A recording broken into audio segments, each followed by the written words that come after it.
بسم اللہ الرحمن الرحیم۔ السلام علیکم ورحمۃ اللہ وبرکاتہ۔ میرا تعلق نیپال کے ترائی علاقے کے ضلع بارہ سے ہے۔ پیدائشی نام کیدار ناتھ کھریل ہے۔ براہمن طبقے کے کھریل خاندان میں پیدا ہوا۔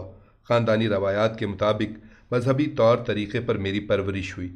17 سال کی عمر میں 8ویں جماعت کا طالب علم تھا کہ نیپالی فوج میں ملازمت مل گئی، چنانچہ میں نے نوکری کرنے کے ساتھ ساتھ تعلیم بھی جاری رکھی۔ اسی بیچ میٹرک کے بعد ایم اے کیا اور 17 سال تک محکمہ افواج میں ملازمت کرتا رہا۔ وہاں سے ریٹائرڈ ہونے کے بعد 1 سال تک ذاتی کاروبار کیا۔ پھر مجھے 2004 کے اوائل میں ملازمت کے لیے کویت آنے کا موقع ملا، جہاں مجھے قبول اسلام کی سعادت نصیب ہوئی۔ میرے قبول اسلام کا قصہ بڑا عجیب ہے۔ میرا ایک بنگلہ دیشی ساتھی تھا جو تلاوت قرآن کی بے حد پابندی کرتا تھا اور گاہے بگاہے مجھے بھی بٹھا کر قرآن سنایا کرتا تھا۔ میں نے ایک دن اس سے پوچھا، تم لوگ کس کی پوجا کرتے ہو؟ اس نے مجھے مختصر لفظوں میں بتایا کہ ہم مسلمان ایک اللہ کی عبادت کرتے ہیں، کسی مورتی کی پوجا نہیں کرتے۔ یہ محض اس کا جواب نہیں تھا، بلکہ میری زندگی کے لیے پہلا ٹرننگ پوائنٹ تھا۔ ایک دن میں نے خواب میں دیکھا کہ کوئی نیک صفت بزرگ مجھے کہہ رہے ہیں، تم اسلام میں آ جاؤ۔ میں نے جواب دیا، میں ہندو ہوں اور میرے گھر والے اس سے راضی نہیں ہو سکتے۔ اس نے کہا، تم پہلے اپنی فکر کرو اور سچائی قبول کر لو۔ اسی کے بعد میرے اندر ایک طرح کا تجسس پیدا ہو گیا۔ مجھے ایسا محسوس ہوتا تھا کہ گویا میری کوئی شے کھو چکی ہے۔ میں بار بار مسلم دوستوں سے اسلام کے بارے میں پوچھتا رہتا۔ جب مجھے اسلام کے تئیں بالکل اطمینان ہونے لگا تو ایک دن میں نے ایک کویتی سے کہا کہ میں اسلام قبول کرنا چاہتا ہوں۔ اس نے بلا تاخیر مجھے IPC پہنچا دیا۔ یہاں میری ملاقات مولانا صفات عالم محمد زبیر تیمی صاحب سے ہوئی۔ ان سے میں نے اپنا پورا قصہ سنا دیا۔ اولاً تو انہوں نے مجھ سے عرض کیا کہ محض خواب کی بنیاد پر اسلام قبول کرنا کوئی معنی نہیں رکھتا، بلکہ پہلی فرصت میں آپ کو اسلام کی کھوج کرنی چاہیے، کیونکہ اسلام ہی آپ کا دھرم ہے جسے آپ کے خالق و مالک نے آپ کے لیے اور ساری انسانیت کی رہبری کے لیے آخری شکل میں اتارا ہے۔ اسلام قبول کرنا دھرم بدلنا نہیں، بلکہ اپنے پیدائشی دھرم کو پانا ہے۔ پھر انہوں نے سنہرے انداز میں میرے سامنے اسلام کا تعارف کرایا۔ ان کی ایک ایک بات میرے دل میں اترتی گئی۔ بالآخر میں نے 1 گھنٹے کی گفتگو کے بعد اسی وقت اسلام قبول کرنے کا فیصلہ کر لیا۔ اس کے بعد میں ہمیشہ مولانا صفات عالم صاحب سے استفادہ کرتا رہا۔ ہفتہ واری درس میں حاضر ہوتا اور دیگر اوقات میں بھی۔ جب کبھی کسی طرح کا اشکال پیدا ہوتا، فوراً مولانا سے رابطہ کر کے تشفی بخش جواب حاصل کر لیتا۔ جب مولانا کرم اللہ تیمی صاحب IPC میں بحیثیت نیپالی دائی تشریف لائے تو ایک عرصے تک ان سے بھی استفادہ کرنے کا موقع ملا۔ میں آئے دن اپنی معلومات میں اضافہ کرتا رہا۔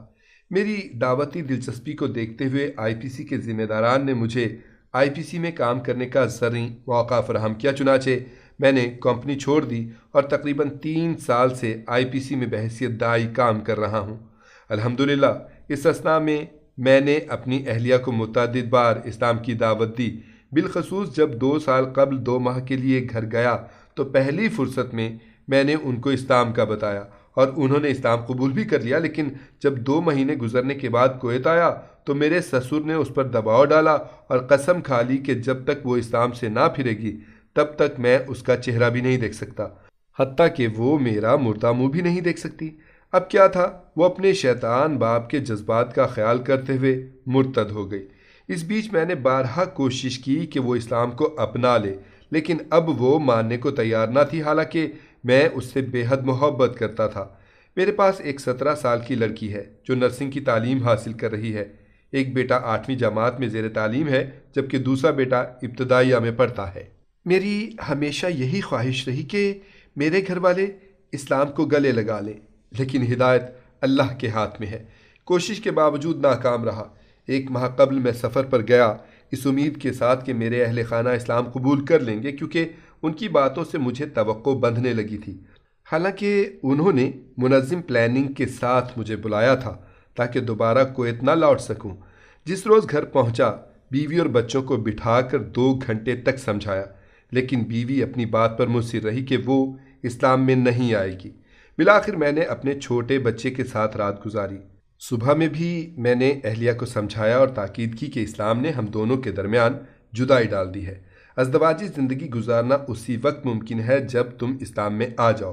میں 2 مہینے کی فرصت لے کر گیا تھا، لیکن معاملہ اس قدر پیچیدہ ہوا کہ تقریباً ہفتہ عشرے کے بعد ہی مجھے گھر سے نکلنا پڑا۔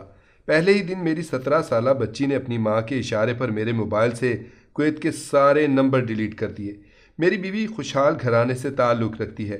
اس کے ایک بھائی امریکہ میں اور ایک بھائی بیلجیم میں رہتے ہیں۔ میرے سسرال والوں کی پلاننگ تھی کہ کسی طرح میں ان کے دھرم میں لوٹ آؤں اور دوبارہ کویت نہ آ سکوں۔ امریکہ میں مقیم میرے نسبتی برادر نے مجھے سبز باغ دکھانے کی کوشش کی کہ چند سالوں تک گھر پر آرام کروں اور وہ مجھے اس اثنا کویت کی میری سالانہ آمدنی سے کہیں زیادہ رقم مہیا کریں گے، پھر اس کے بعد مجھے امریکہ بلا لیں گے۔ لیکن میں نے ان کی بات کو خاطر میں لائے بغیر 2 ٹوک جواب دیا کہ ایسا قطعاً ممکن نہیں ہے۔ میں نے اسلام کو گلے لگایا ہے تو تا دم حیات اس پر قائم رہوں گا، اور کوئی طاقت مجھے اسلام سے پھیر نہیں سکتی۔ اسی بیچ دسہرہ کا تہوار آ گیا اور میرے گھر والے مجھ پر زور ڈالنے لگے کہ میں بھی ان کے تہوار میں شرکت کروں۔ میں نے صاف صاف کہہ دیا کہ میں کسی صورت میں ان کا ساتھ نہیں دے سکتا۔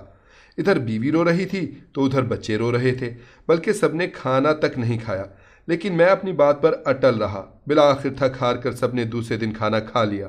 ہفتہ عشرہ تک میں نے 10 بار اہل خانہ کو اسلام کی دعوت دی، اپنی محبت کا واسطہ دیا اور علیحدگی کی صورت میں معاشرتی بگاڑ اور بچوں کے مستقبل کی بربادی سے ڈرایا، لیکن میری بیوی اپنے بھائیوں اور باپ کے بہکاوے میں آ کر دین میں میرا ساتھ نہ دے سکی۔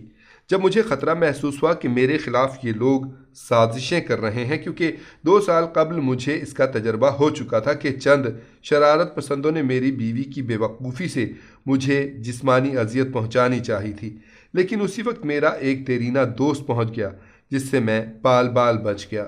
اس بار بھی اس طرح کے آثار دکھائی دینے لگے تو میں نے ایک دن خفیہ طور پر استعمال کے کپڑے لیے گھر سے نکل پڑا اور چند کلومیٹر دور میرے ایک دوست کا گھر ہے جہاں 1 ہفتہ چھپا رہا۔ اس بیچ ٹکٹ کا انتظام کیا اور دوبارہ کویت آ گیا۔ واقعہ یہ ہے کہ میرے سسرال والوں نے ہی سارا معاملہ خراب کیا ہے، جن کی میرے اہل خانہ کو پوری پشت پناہی حاصل ہے۔ مجھے اس بات کا کوئی افسوس نہیں کہ میں اپنے اہل خانہ اور اولاد سے بچھڑ گیا ہوں، لیکن افسوس اس بات کا ہے کہ وہ اسلام سے محروم رہ گئے ہیں۔ آخر میں ناظرین، آپ سب سے میری درخواست ہے کہ آپ اللہ تعالیٰ سے میرے اہل خانہ اور تمام عالم اسلام کی ہدایت کے لیے دعا کریں۔